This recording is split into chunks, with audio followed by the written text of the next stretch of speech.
My question is, when you started your business, why you started an investment partnership instead of a mutual fund?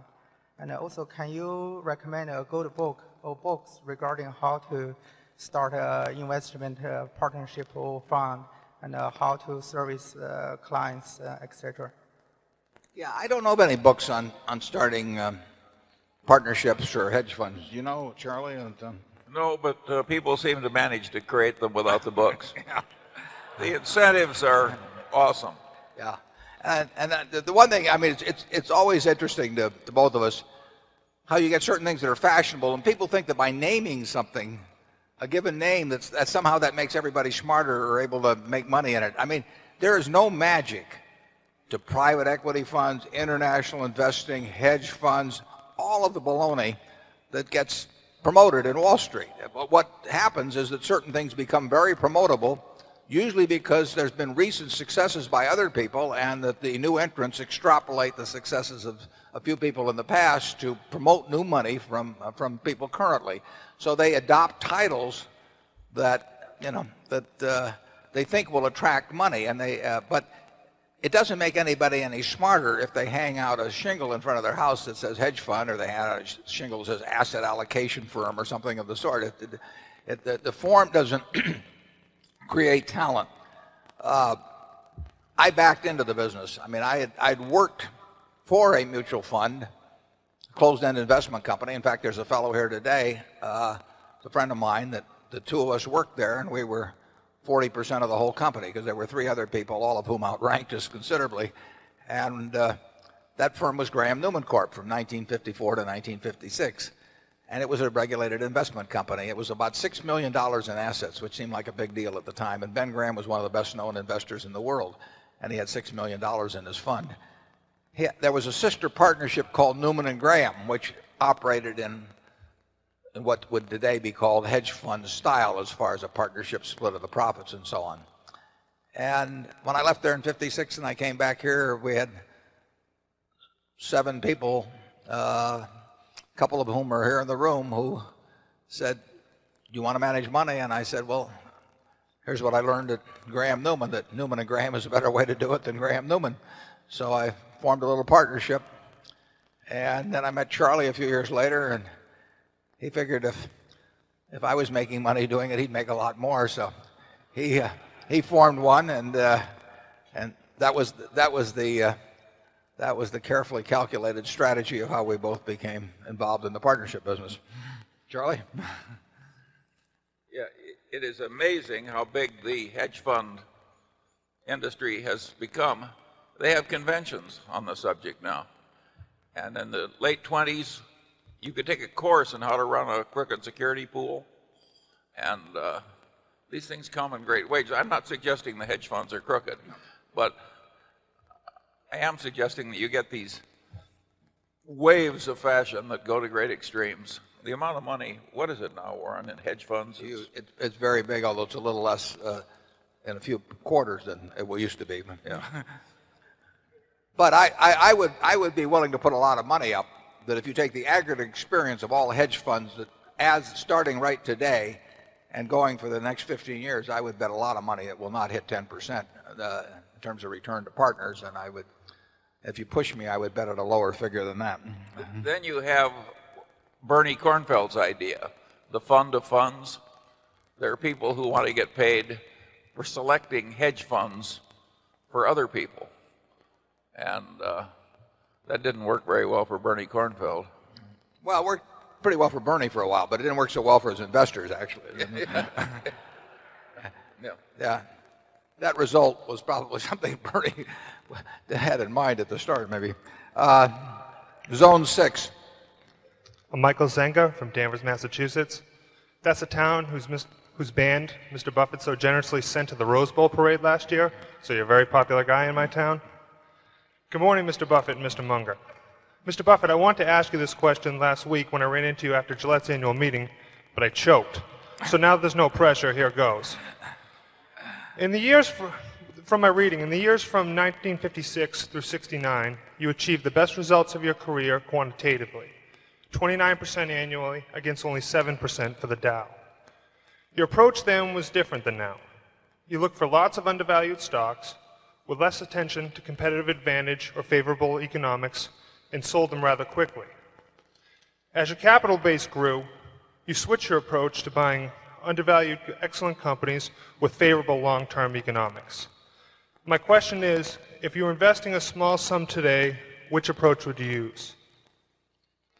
Well, I would use the approach that I think I'm using now of trying to search out businesses that where I think they're selling at the lowest price relative to the discounted cash they would produce in the future.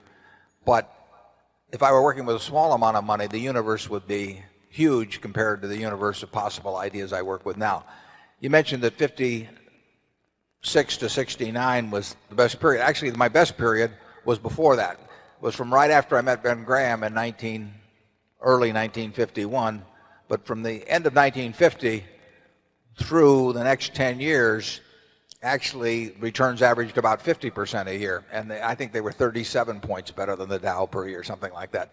But that I was working with a tiny, tiny, tiny amount of money. And so I would pour through volumes of businesses, and I would find one or two that I could put $10,000 into or $15,000 into that were just ridiculous. They were ridiculously cheap. And obviously, as the money increased, the universe of possible ideas started shrinking dramatically. The times were also better for doing it in that time. But I think if you're working with a small amount of money, with exactly the same background that Charlie and I have, and same ideas, same whatever ability we have, I think you can make very significant sums. But as soon as you start getting the money up into the millions, many millions, the curve on expectable results falls off just dramatically. But that's the nature of it. You've got to, when you get up to things you can put millions of dollars into, you've got a lot of competition looking at that, and they're not looking as I did when I started. When I started, I went through the pages of the manuals page by page. I mean, I probably went through 20,000 pages in the Moody's Industrial, Transportation, Banks, and Finance manuals. And I did it twice. And I actually looked at every business. I didn't look very hard at some. Well, that's not a practical way to invest tens or hundreds of millions of dollars. So I would say if you're working with a small sum of money and you're really interested in the business and willing to do the work, you will find something. If you were, there's no question about it in my mind. You will find some things that promise very large returns compared to what we will be able to deliver with large sums of money. Charlie?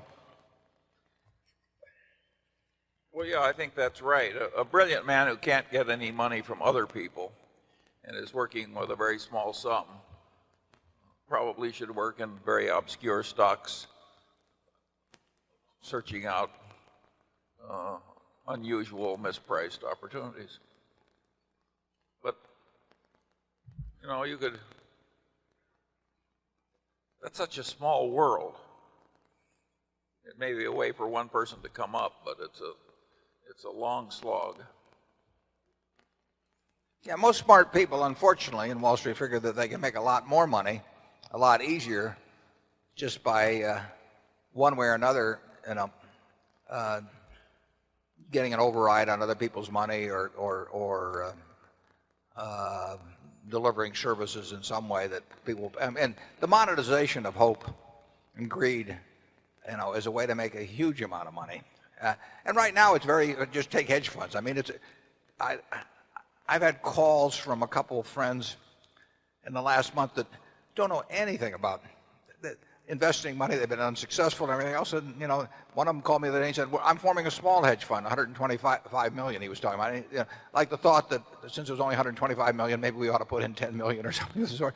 I mean, if you looked at this fellow's Schedule D on his 1040 for the last 20 years, you'd think he ought to be mowing lawns. But Yeah.